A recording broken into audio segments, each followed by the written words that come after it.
अस्सलामुअलैकुम फ्रेंड्स। आप मेरे चैनल पर पहली बार आए हैं तो मेरे चैनल को सब्सक्राइब करें, लाइक शेयर और कमेंट करें। मैं अपने आप को बहुत खुशकिस्मत मानती थी कि मुझे इतना अच्छा पति मिला, लेकिन फिर एक लड़की हमारे बीच में आई।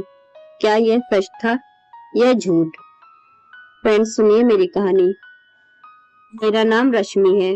मेरी शादी एक बहुत अच्छे घर में हुई थी। मेरे पति तो लाखों में एक थे। मैं अपने को बहुत भाग्यशाली मानती थी कि मुझे ऐसा पति मिला है। मुझे बहुत प्यार करते हैं।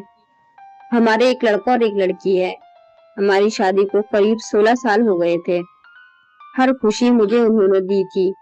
मैं भगवान से अपने लिए इससे अच्छा पति नहीं मांग सकती थी। मेरी लड़की 14 साल की है और लड़का 10 साल का है। पति का कारोबार भी बहुत अच्छा चल रहा है। हमारी कपड़ों की दुकान है जिससे अच्छी खासी कमाई हो जाती थी। मुझे जीवन से कोई शिकायत नहीं थी, लेकिन फिर उसके ये वो हुआ जो मैंने सपने में भी नहीं सोचा था। मेरे पति एक दिन मुझसे कहते हैं कि उन्हें किसी और से प्यार है और वो उससे शादी करना चाहते हैं। एक दिन अचानक यह बात उन्होंने मुझे बताई। शुरुआत में मुझे लगा कि वो मजाक कर रहे हैं, लेकिन फिर थोड़ी ही देर बाद मैं समझ गई थी कि वो सच बोल रहे हैं। वो मेरे पति हैं। कब सोच सच बोल रहे हैं, कब झूठ, इस बात को मुझे अच्छे से पता चल जाता है। लेकिन इतने दिनों तक मैं कैसे धोखा खाती रहती। उनकी शादी के बाद अफेयर चलता रहा और मुझे पता भी नहीं चला।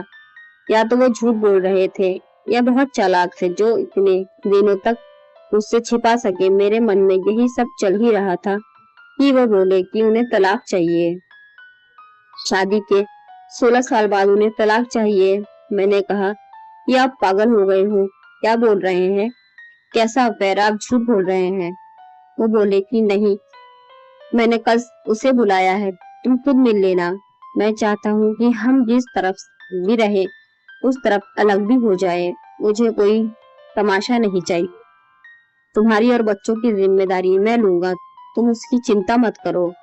अब मेरा दिल बेचैन होने लगा था। मैं सोच रही थी कि ये सब जो ये बोल रहे हैं झूठ हो, लेकिन मैं मन में शंका और डर आ गया था कि कहीं ये सब सच ना हो। उस रात मुझे अच्छे से नींद नहीं आई। सुबह होते ही मेरी नजर उन पर थी। फोन पर बात कर रहे थे, पूछ रहे थे कि कब आओगी। मैं तब भी यही सोच रही थी कि ये सब मजाक हो। कुछ देर बाद दरवाजे पर बेल बजी। वो दौड़कर दरवाजे पर गए और सच में एक लड़की दरवाजे पर खड़ी थी। वो अंदर आई। उस लड़की को मैंने पहले नहीं देखा था, लेकिन वो सुंदर थी। उसकी उम्र करीब 26 साल की थी। मुझे इस बात का यकीन नहीं हुआ था।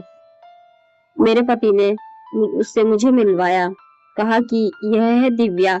मैं अपने काम के सिलसिले में जब बाहर गया था तब मेरी मुलाकात इससे हुई थी और फिर हमें पता ही नहीं चला कि कब हम एक दूसरे से प्यार करने लगे। उसे देखकर मैं अपने कमरे में चली गई। 16 साल का विश्वास और प्यार इस तरह से टूटेगा मुझे पता नहीं था। मैं शायद उम्र के साथ उनका मेरे प्रति आकर्षण कम हो गया था। वो कुछ घंटों के बाद कमरे में आए, बोले कि मैं फिर दोहराना देना देता हूँ कि हम अच्छी तरह से अलग होते हैं। किसी तरह का नाटक मैं नहीं चाहता। उनके ऐसे कहने पर मैंने कहा कि ये सब आपको नाटक लग रहा है, क्या हो गया है आपको? आप तो ऐसे नहीं थे, ये कौन सा रूप आपने मुझे दिखाया है? वो बोले कि मैं तलाक के पेपर रेडी करवाता हूँ। दिव्या चाहती है हम जल्दी से जल्दी शादी कर लें। मैंने भी उन्हें कहा कि आपको जो करना है करे, मैं आपको तलाक नहीं देने वाली, मैं इसी घर में रहूंगी। मैंने उन्हें अपना फैसला सुना दिया, पर मुझे पता नहीं था कि वो कुछ इस तरह का करने वाले हैं। अगले दिन वो रोज दिव्या को घर बुलाने लगे। मेरे बच्चे बड़े थे, अब सारी बातें समझने लगे थे। मुझसे तलाक के लिए वो इस हद तक जा सकते हैं इसका मुझे पता नहीं था। घर में एक 14 साल की लड़की है, उन्हें बिल्कुल भी शर्म नहीं आ रही थी। बच्चों से बात करना भी बंद कर दिया था। बच्चे भी उनके पापा का यह रूप देखकर दुखी थे। एक दिन वो दिव्या के साथ हॉल में बैठे थे। हमारी लड़की से उन्होंने पानी मंगवाया। पानी लेकर वो गई और गलती से पानी दिव्या के ऊपर गिर गया। मेरे पति ने उस दिन हद कर दी। वो दिव्या के लिए मेरी लड़की पर हाथ उठाने वाले थे। मैंने उन्हें ये सब करता देख लिया और वहीं से उन्हें जोर से कहा, ये क्या कर रहे हो, पागल हो गए हो? मैं जानती हूँ ये सब तुम क्यों कर रहे हो। तलाक के लिए ठीक है, अब तुम इस हद तक जा रहे हो तो फिर मैं तुम्हें तलाक ही देती हूँ।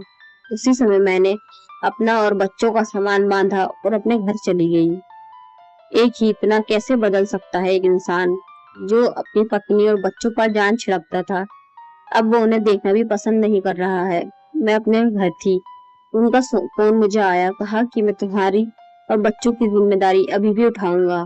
कुछ भी जरूरत हो तुम मुझे फोन कर सकती हो, मैं पैसे भिजवाता रहूंगा। मैंने कहा कि मुझे तुम्हारे पैसों की जरूरत नहीं है, इसी के दम पर तुमने उस लड़की को इम्प्रेस किया है। मैं अपने बच्चों को संभाल सकती हूँ। उम्र के इस पड़ाव पर आकर इतनी अच्छी लाइफ जीने के बाद मुझे फिर काम करना पड़ेगा, इसका मुझे अंदाजा नहीं था। जिंदगी कब आपको उठाकर पटक देती है, इसका अंदाजा आप भी नहीं लगा सकते। मुझे भी इतने साल तक उनके साथ रहने के बाद कपड़े का अच्छा अनुभव हो चुका था, इसलिए मैंने भी अपने घर के से कपड़े का काम करना शुरू करना चाहती थी। मैं उस इंसान के पैसे नहीं लेना चाहती थी। उनका फोन मुझे आता रहता, बोलते कि तुम मुझसे पैसे ले सकती हो, नया काम शुरू करना है तो भी मैं तुम्हें पैसे दे दूंगा। लेकिन मैं नहीं मानी। मैंने कहा कि आप हमारी नहीं, तलाक की चिंता करो। समय निकलता गया, मैंने अपने बूते पर थोड़ा कुछ शुरू किया, लेकिन हमारे घर वाले मुझे सपोर्ट कर रहे थे। उस समय के लिए उनका फोन आना बंद हो गया। मैंने इस बात पर ध्यान भी नहीं दिया कि मैं अब उनसे बात भी नहीं करना चाहती थी। तलाक में अभी कुछ समय था। मैंने उन्हें कहा था कि जब भी आप बोलेंगे मैं आ जाऊंगी, जहाँ साइन करना है कर दूंगी। मैंने अपने काम पर ध्यान देना शुरू कर दिया था। मुझे कुछ माल खरीदने के लिए बाहर जाना था। इतने दिन उनके साथ रहने पर मुझे यह पता था कि क्या खरीदना है और कहाँ से खरीदना है। उनका यह अनुभव मेरे काम आया। मैं उस शहर माल खरीदने के लिए गई। मैं वहां पहुंचकर उस दुकान से माल खरीद ही रही थी कि मुझे वहां दिव्या दिखाई दी। वहां वो किसी और के साथ थी, हाथ पकड़े हुए। मुझे देख के साफ पता चल गया थी कि अब वो इस लड़के के साथ है। मैंने मन ही मन खुशी हुई, आखिर मेरे पति ने धोखा खाया। उन्होंने इस लड़की के लिए हमें छोड़ा था, जो कि अब किसी और के साथ है। फिर मैंने मन में सोचा कि अब किसी और को मैं धोखा नहीं खाने दूंगी, इसलिए मैंने उसके पीछा किया। वो एक ओपन रेस्टोरेंट में गए। मैं जाकर उन दोनों के सामने बैठ गई। मुझे देखकर उसके होश उड़ गए। वो उठकर जाना चाहती थी, लेकिन मैंने उसका हाथ पकड़ा। मैंने उस लड़की का सच लड़के को बताना शुरू किया। मैंने सोचा था कि मैं उसे सच बताकर उसकी आंखें खोल दूंगी, लेकिन कुछ और ही हुआ। उसने मुझे बताया कि उससे मेरे पैरों में तले जमीन निकल गई। मैं वहां से भागते हुए कैसे भी अपने पति के पास जाना चाहती थी। मैं उनके घर गई। वहां नौकर ने मुझे बताया कि वो अभी अस्पताल में है। अस्पताल उनके घर से ज्यादा दूर नहीं था, बड़ा अस्पताल था। मैं वहां गई। रिसेप्शन पर उनका नाम बताकर मुझे उनके कमरे का नंबर पता चल गया। मैं कमरे में गई। वहां उनका दोस्त था। उन्होंने आंखें बंद कर रखी थी।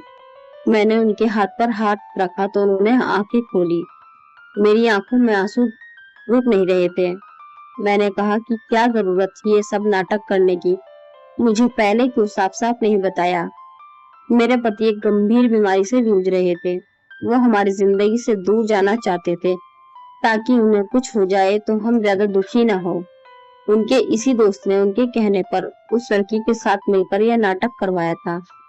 मैं अब उनके पास बैठकर घंटों रोती रही। बच्चों को भी मैंने बुला लिया था। अब हम उनके साथ ही रहेंगे। अभी उन्हें हमारी और हमारे प्यार की सबसे ज्यादा जरूरत है। मैं भगवान से दुआ कर रही हूँ कि वो हमारे साथ ही रहें, उन्हें कुछ ना हो। मुझे विश्वास है कि ऐसा ही होगा। फ्रेंड्स, आपको मेरी कहानी पसंद आई है तो मेरे चैनल को सब्सक्राइब करें, लाइक शेयर और कमेंट करें। शुक्रिया। अल्लाह हाफिज। फ्रेंड्स, ये कहानी काल्पनिक है, इसका उद्देश्य केवल मनोरंजन करना है।